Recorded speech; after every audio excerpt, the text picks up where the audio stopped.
A lone Greenlandic sniper watches the coast under the cover of the heavy snowfall. Although the old world was tearing itself apart, with millions dead to nuclear holocaust and millions more living in a famine, many in the Americas believed they were safe from the destruction of war. A certain power across the ocean would prove them to be wrong.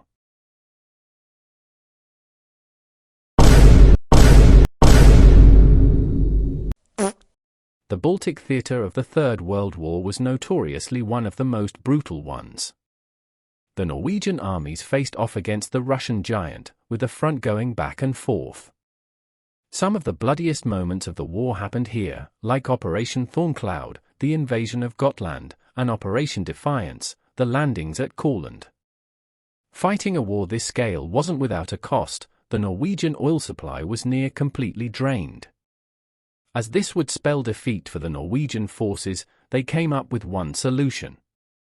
They would need to get themselves a new oil supply. Luckily for the Norwegians, there was an island just across the Atlantic that had all the resources Norway could ever wish for.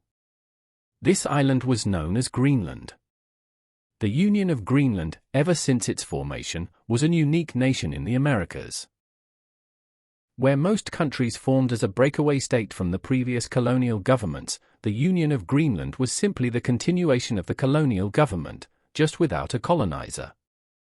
Also, it had acquired the Dutch Greenlandic territory from the Netherlands, which gave the Union two peoples to rule over instead of the usual one. In the evening of the 6th of December, 1996, the Norwegian army lands at Port Frederick, in the far south of the island of Greenland. Norwegian command strategized sailing into the many fjords of the area, and landing on the banks, pushing further inland from there. Greenlandic resistance was fierce, but at the end of the day Greenland had to retreat from the southern areas, setting up a fallback line to the south of their capital. As Norwegian troops consolidated the southern tip, a brutal trench warfare campaign began. This period would later be remembered as the 200-day campaign.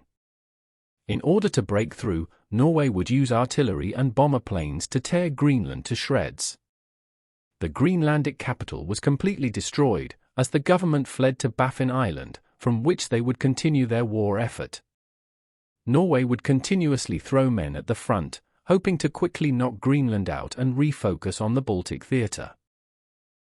Greenlandic defences would tear Norwegian divisions apart. Tanks were also used at first, but it quickly became clear that tanks were too heavy for the icy terrain of Greenland, so they were quickly seen as useless. Rewinding to a little more than a year ago, we meet General Forsen, Commander-in-Chief of Norwegian forces on the island of Gotland. Gotland was a major stronghold for Norway in the Baltic Sea. It was the headquarters of the entire Norwegian Navy. So when the Russians began Operation Thorncloud, taking control of the entire island within 12 hours and with minimal casualties, taking many Norwegian troops as prisoners, it was a gigantic defeat for Norway. And as commander of the island, Forsen was seen as responsible. Following this catastrophe, Forsen was reassigned to a small port on Spitsbergen, where he would remain until a little more than a year later. Norway needed a general who could win them Greenland, and with all other generals occupied with Russia, Forsen was granted a second chance. A chance to redeem himself for the blunder at Gotland. Forsen had a quick look around, and immediately had some points for improvement. What on earth is this? This is the front line, Tsar. I know that. I'm just wondering why you keep sending thousands of men straight to the enemy trench. Odet. Vi are doing that to break through the line, Tsar. Normally, when you want to break through a line, there is a part in the plan where you kill the enemy. Kill. What's that? Yeah, we're gonna have to change a few things around here. The first change that Forsen made was reorganizing the armies. Secondly, he stopped the mindless trench charges, opting for a new approach. You called us here, Tsar. Yes, I did. Now, what is the main issue we are currently facing? Vi are out of sunscreen? What? No, of course not. Var in Greenland, why would we need sunscreen? People are stealing our online data and selling them to the Greenlanders. Wait a second, are vi sponsored by Nord? No. No one is sponsoring anyone, and the internet hasn't even been invented yet, so no one's stealing our online data. Now, what is the main issue we're facing? That we cannot get through the Greenlandic defenses. So, if we can't go through them, why don't we just go over them? Oh, so we're going sneak past them to get our data back? You're fired. As it turned out, Forsson's plan was very effective. The Norwegian army paratrooped into the capital of Greenland, quickly taking the city. Whilst this was happening, the entire army focused on one point in the Greenlandic defense line, puncturing it with ease and linking up with the forces trapped in the city. From here, the Greenlandic defenses fell apart, and Forsson blitzed across the island. On the 27th of June, 1997, the Greenlandic government agreed on a ceasefire, relinquishing control of the island of Greenland to the Norwegian army, with General Forsson at its head. By the end of the Norwegian invasion of Greenland, Norway had about 5 times the amount of casualties Greenland had. Therefore many wondered, could Norway really call this a victory? Forsson sure did not. Which is why Forsson set out to even the odds.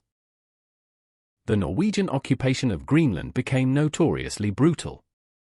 The population had to live through a famine, as the army exploited the few bits of farmland Greenland had.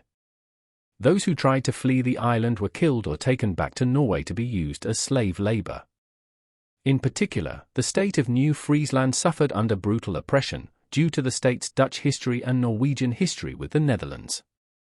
After the end of World War III, Norway continued to occupy Greenland until 2002, when the Organization of States demanded that Norway withdraw from Greenland. Greenland would completely reform and modernize its military, becoming the strongest in NATO and the 4th strongest in North America.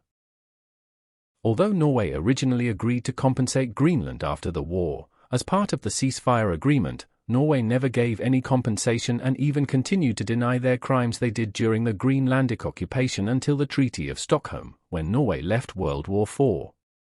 As a part of that treaty, Norway had to acknowledge the crimes committed in Greenland. The Greenland campaign of the Third World War is to this day a major part of the Greenlandic nation and identity. The names of those who fought for Greenlandic freedom and those who perished during the occupation will be remembered for millennia. Thanks for watching until this point. This was the second video I ever did in this style, and like the Indian War of Independence video, I really enjoyed making it. If you want to see more videos in this explaining format, please let me know.